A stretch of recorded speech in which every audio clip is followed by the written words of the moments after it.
Is your back feeling like a prawn? Are you sick and tired of looking like a gremlin every time somebody walks in on you doing your fan art? A screenless tablet could be for you. Disclaimer, I'm not here to say that screenless tablets are S tier and they trump a sketchbook or an iPad or a screen tablet or whatever you like to use for your drawing. I'm just here to say that they're really, really good and I want to hype them up because I feel like they deserve way more hype than they get. Yeah! A couple of weeks ago, I got this absolute baddie right here, the Huion Inspiroy 2. It's pink, it's really, really cute. It comes with this really cute little pen and pen holder that looks like a little flower. It's super cute. And of course I had to get the pink one because your girl loves pink. I'm a pink girly, is what I like.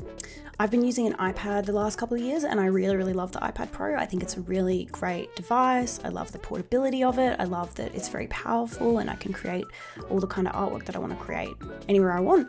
You know, at my desk, at my bed, on my couch, like out and about, on my lunch break at work. It's amazing. It's a powerful device. It allows me to draw and that's what I want to do. Like it does its job. However, recently I have been feeling that kind of hunched over feeling. My back's hurting, my neck's hurting, my shoulder's hurting, my arm, like my wrist, you know, and we've got to look after ourselves. We've got to take care of our body. That's all we've got to do. It was really annoying me. I was starting to feel like I couldn't draw for a very long time, or with my ADHD brain, if I got super hyper fixated and I wanted to draw for hours and hours and hours and I wouldn't stop myself and take breaks as much as I should, I would just end up with a lot of unnecessary pain. I noticed my partner Nick, he'd been drawing on the old Wacom tablet that I got him. That was like the first screenless tablet I ever had a few years ago before I got my iPad. And I gifted it to him because I wasn't really using it that much and he's been using it lately. And so I bent over his shoulder like that meme of, you know, the guy, the teacher, the DJ that's like checking his work. You guys know what I'm talking about. And I was like, I just want to give this a go. I just want to have a little draw, a little play, I want to see. And I did it and I was like, oh, you know, I was like, oh, that feels really nice. It felt really, really nice.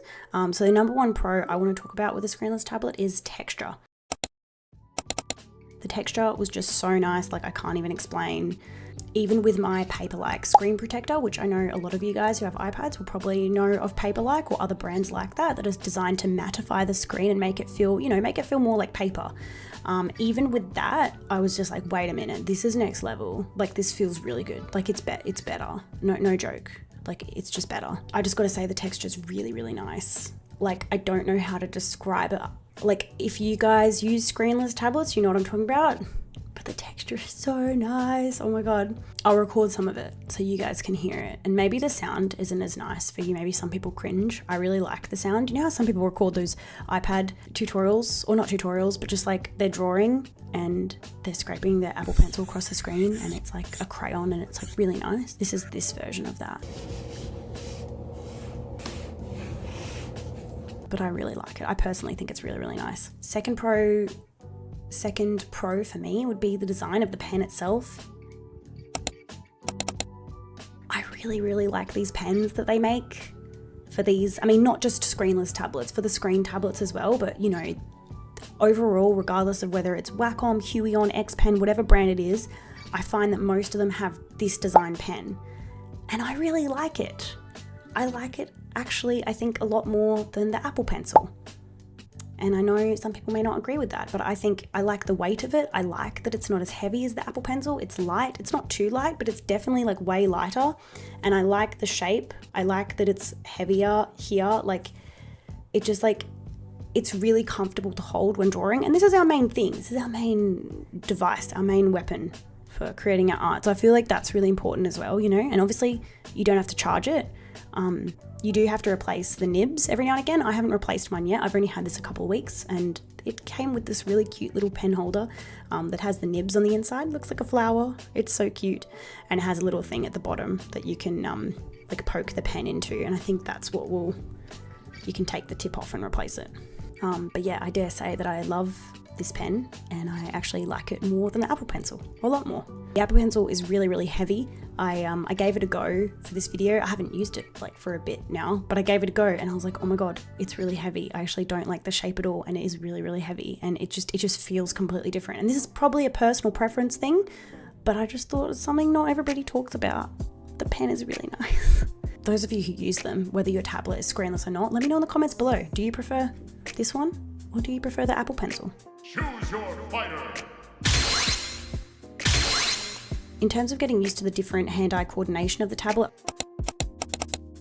I feel like this is going to vary person to person, of course, like everybody's different, learning different things. For me, it was very quick, like only a few hours, surprisingly. I did own the Wacom, like it was just like a Wacom drawer, like it was just a small square tablet. It wasn't anything fancy, it did the job. But I remember struggling a bit with it when I had it and didn't draw a lot with it. Perhaps I was impatient at the time and I didn't give it a good enough go, nor gave myself the chance to get used to it. But years later, after drawing with the iPad for so long, improving my overall drawing skills and also having owned a Huion screen tablet, which I'll get to that in a bit because that's part of this conversation as well. I guess my brain was quicker to pick it up. I also feel like the various hotkeys that you set make a big difference to how comfortable and how smooth your drawing experience and workflow is. Once I'd spent a few hours drawing, these buttons quickly became second nature for me and made the drawing process even more comfortable. In terms of size, this is actually really awesome. I'm considering purchasing a larger screenless tablet in the future just to try out, see what other tablets are out there and see how it feels. But honestly, even though this is really, really small in comparison to my monitor, I had no problems getting accustomed to it. I was quite quick to get used to it. But if anybody in the comments uses a screenless tablet, let me know. Do you like to use a big screenless tablet or do you prefer a smaller one? Why? Just curious. The only thing that could possibly be a downside, and honestly it doesn't bother me that much at all, is the fact that whenever I'm drawing all the way over on the edge, specifically on the right side, like if I'm doing something with layers or anything like that, like the actual drawing area is not as big as the tablet itself. There's these little arrows on each corner that show you the active drawing area and it isn't that big, and sometimes it can feel weird if I go all the way to the edge. My wrist is like off the edge, if that makes sense. But it hasn't really bothered me. Perhaps maybe on bigger tablets the drawing area is bigger and so naturally there's like a little bit of an extra edge. So yeah, again, I'd like to know if people use bigger tablets, is that more comfortable for you because of that reason?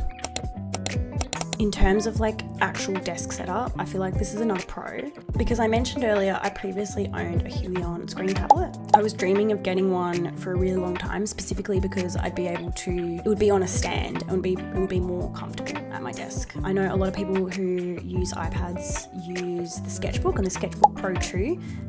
It's like a stand you can put your iPad on so that you can, you know, be sitting up nice and straight and you just have your wrist bent a little bit and your iPad is, you know, it's on an angle. It's not just like flat at the desk so you're leaning right down. You can actually like look up and be like in a bit more of a comfortable position. But these drawing stands, specifically like the Sketchbook and the Sketchbook Pro, are really expensive, especially to get to Australia. They're like almost $300 and I just couldn't justify the price. Like, and I wasn't able, like I really struggled to find something that did that job that was cheaper, and I couldn't really understand why I couldn't find something, because what it actually does, what it is, isn't complicated, but no one's made like a cheaper version. And of course the Huion screen tablet was way more expensive, but I justified it because I thought I love to draw, I'll get this tablet, it'll be at my desk, it'll be a really lovely drawing experience. I haven't had one before, I've always wanted one, so I got one. It was like on sale, down from $800 to like $500 and something, and it's the 16 centimeter one, no, not centimeter, inches, I think.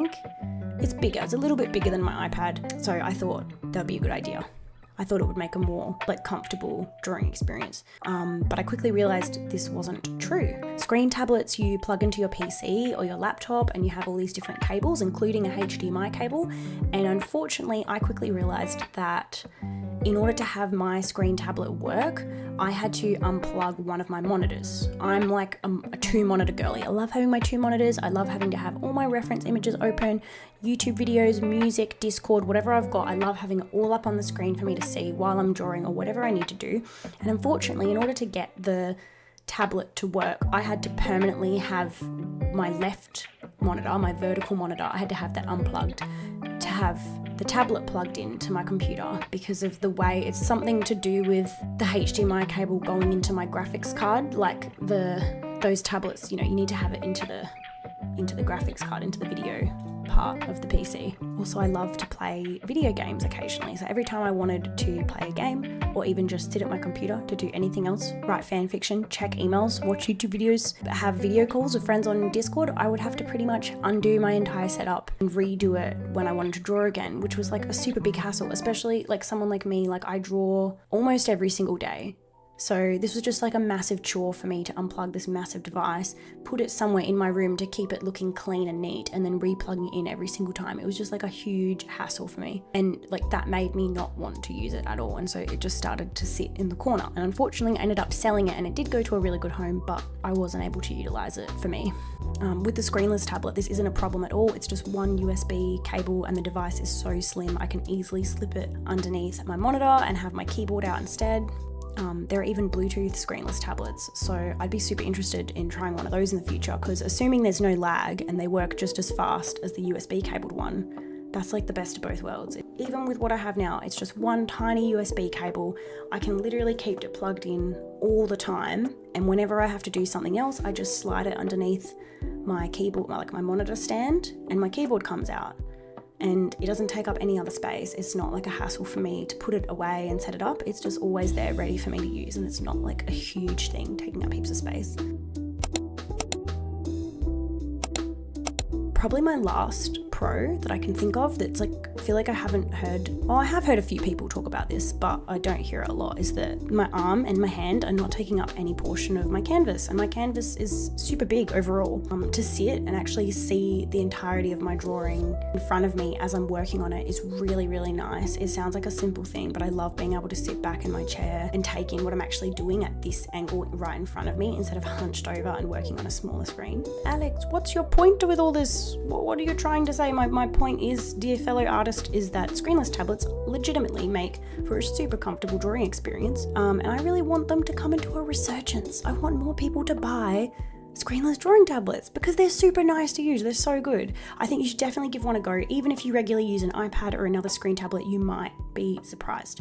The entry level is so cheap that you're not investing that much if you decide it's not for you, and it also doesn't have to be the only thing you use to draw. I have made the decision to go screenless when I'm at my desk, which is the majority of the time. This is my space. This is my little girl cave. Like, I'm in here doing what I want to do, and I'm in here every day drawing at least a little bit every day. So majority of the time when I'm at my desk, I'll use the screenless tablet, and then I'll take my iPad Pro and sketchbook with me when I draw anywhere else. So if I go on the train, or if I am drawing on my lunch break at work, or I go to visit my parents, anything like that, I can always bring my iPad and I can bring my sketchbook, and it's fantastic and it serves that purpose. But remember, really important lesson for everybody to know, it doesn't matter what tools you use, you're the artist. So no matter how expensive your device is that you use to draw, it is only as good as the person that's using it. So you won't magically become like incredible at drawing if you buy a $1,500 screen tablet. You become better at drawing by practice and repetition and consistency and studying things that you want to learn over a long period of time.